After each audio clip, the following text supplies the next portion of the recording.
સૂચકાંકનો એક ટૂંકો દાખલો જોઈએ તો એક સમયગાળા દરમિયાન જીવન નિર્વાહ ખર્ચનો સૂચકાંક 280થી વધીને 340 થયો અને વેતન રૂપિયા 13,500થી વધીને રૂપિયા 14,750 થયું હોય તો કામદારને વાસ્તવમાં કેટલો ફાયદો કે નુકસાન થયું તે શોધો. આપણને શોધવા શું કીધું છે કે કામદારને ફાયદો થયો કે નુકસાન થયું, બરાબર.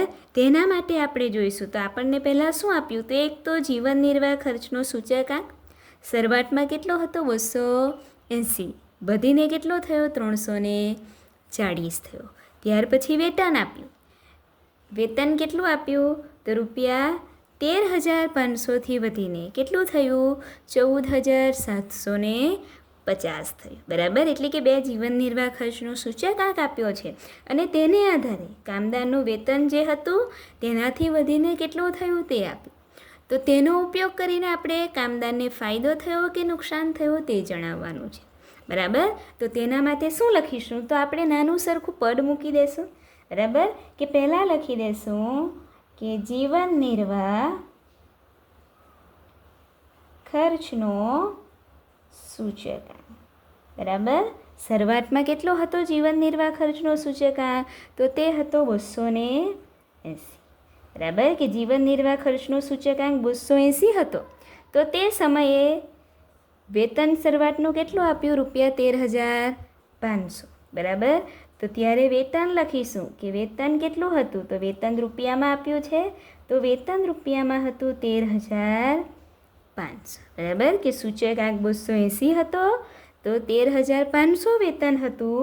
તો જ્યારે સૂચકાંક વધીને કેટલો થયો 340, આપણને કીધું છે ને કે 280થી વધીને 340 થયો તો 280 પછી 340 લખ્યા, બરાબર.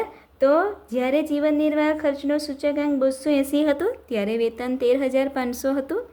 જ્યારે 340 થયો ત્યારે તેનું વેતન કેટલું હોવું જોઈએ તે શોધીશું, બરાબર.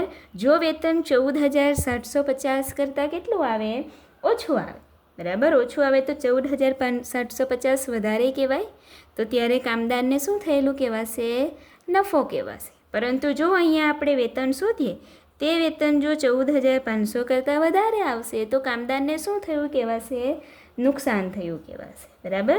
તો હવે આપણે પદ મૂકીશું, ગુણાકાર કરીશું. આ બે પદનો ગુણાકાર થશે ક્રોસ તો 13,500 ગુણ્યા 340, છેદમાં કેટલા આવી જશે 280. સાદુરૂપ આપીશું તો કેટલા આવશે તો 16,392.86 રૂપિયા. તે શું મળવું જોઈએ કામદારને વેતન મળવું જોઈએ, બરાબર.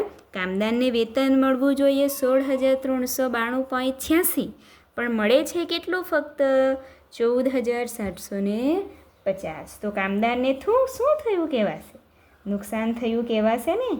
તો લખીશું કે કામદારને થતું નુકસાન, બરાબર. તો નુકસાન શેમાંથી બાદ કરીશું તો જેટલું વેતન હોવું જોઈએ એટલે 16,392.86 તેમાંથી બાદ કરીશું 14,750. તો કેટલો જવાબ આવશે તો તે આવશે 1,642.86 રૂપિયા. આટલું શું થશે તો કામદારને નુકસાન થશે. ખ્યાલ આવ્યો દાખલામાં? બહુ ઇઝી દાખલો છે.